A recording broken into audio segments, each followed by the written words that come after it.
भगवान के चरणों में पहुंची। भगवान ने कहा उत्तरा तुम मेरे पास क्यों आई हो, तुझे तो अपनी सास के पास जाना चाहिए। उत्तरा ने कहा प्रभु सास के पास जाएंगे फिर भी लौट के घूम के तुम्हारे पास आना पड़ेगा। उत्तरा बहुत सुंदर समझा रही है। बोले महाराज हम संसार में किसी के पास घूम के आए लेकिन लास्ट में हमें भगवान के पास ही आना पड़ता। अच्छा हम लोग किसी की चौखट पर कुछ भी मांग के आए, भैया से मांगो, बहन से मांगो, माँ से मांगो, पिता से मांगो, लेकिन लास्ट में हमें कहाँ जाना पड़ता है? बोले भगवान के पास मांगना पड़ता तभी हमें प्राप्त होता है। आज उत्तरा ने समय नहीं लगाया, बोले हम परिवार जनों के साथ नहीं जाएंगे, किसी से भी कुछ मांगने वाले नहीं है। बोले हम सीधे भगवान के पास आई हैं। भगवान ने आज एक अंगूठे मात्र का शरीर बनाया और उत्तरा के गर्भ में परीक्षित की रक्षा की। यहीं पर कुछ लोग कहते हैं रामलीला वगैरह में, बोले महाराज कोई ऐसा बताओ जिसके गर्भ में भगवान और भक्त दोनों रहा हो, भगवान भी रहा हो भक्त भी रहा हो। तो उत्तरा गर्भ में भगवान भी रहा और भक्त भी रहा। भक्त कौन?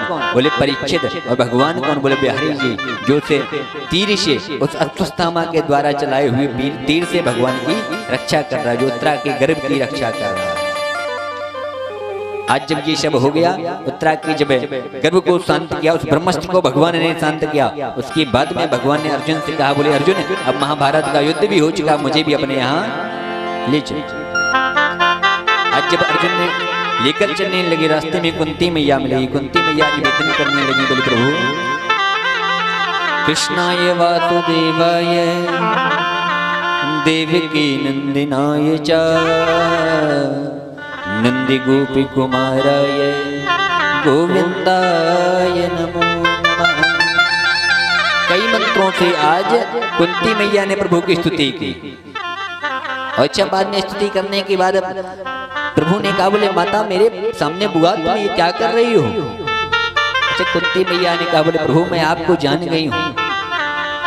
बोले अनेक एक तरीके से पर्वत के समान लोग मेरे बच्चों के सामने आए, लेकिन तुमने मेरे बालक को किसी को भी कुछ नहीं होने दिया।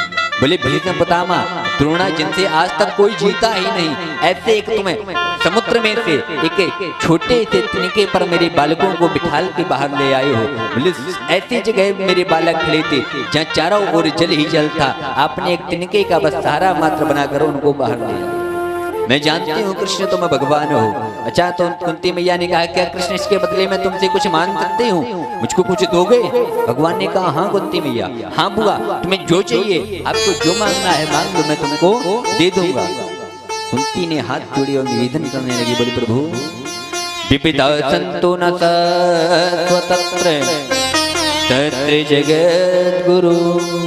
बोले महाराज हे केशव मुझे विपदा दे दो। अच्छा ऐसा भी आज तक कोई भक्त हुआ जो भगवान से ये कहे मुझे दुख दे दो? कुंती मैया ने क्यों दुख मांगे?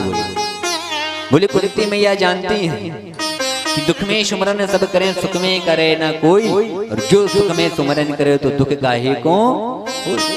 कुंती मैया कह रहे हैं बोले महाराज जब तक हमारे घर में दुख रहा तब तक आप यहीं पर रहे, आज जब सुख आ गया आप जाने लगे। कुंती मैया को यह आश्वासन दिया, बोले मैया जिस दिन तुम्हें मेरी जरूरत पड़े उस दिन मैं आ जाऊंगा। आज कुंती मैया ने भी अपने प्राणों को थोड़े दिनों बाद उन्होंने भी अपने प्राणों को त्याग दिया। अर्जुन जब भगवान को लेकर गए हैं तो अर्जुन जब भगवान को लेकर गए तो भगवान ने भी अपने शरीर को छोड़ दिया, भगवान भी अंतर्धान हो गए। अच्छा जब अंतर्ध्यान हो गए 6-7 महीने हो गए, जब अर्जुन आए नहीं तो इधर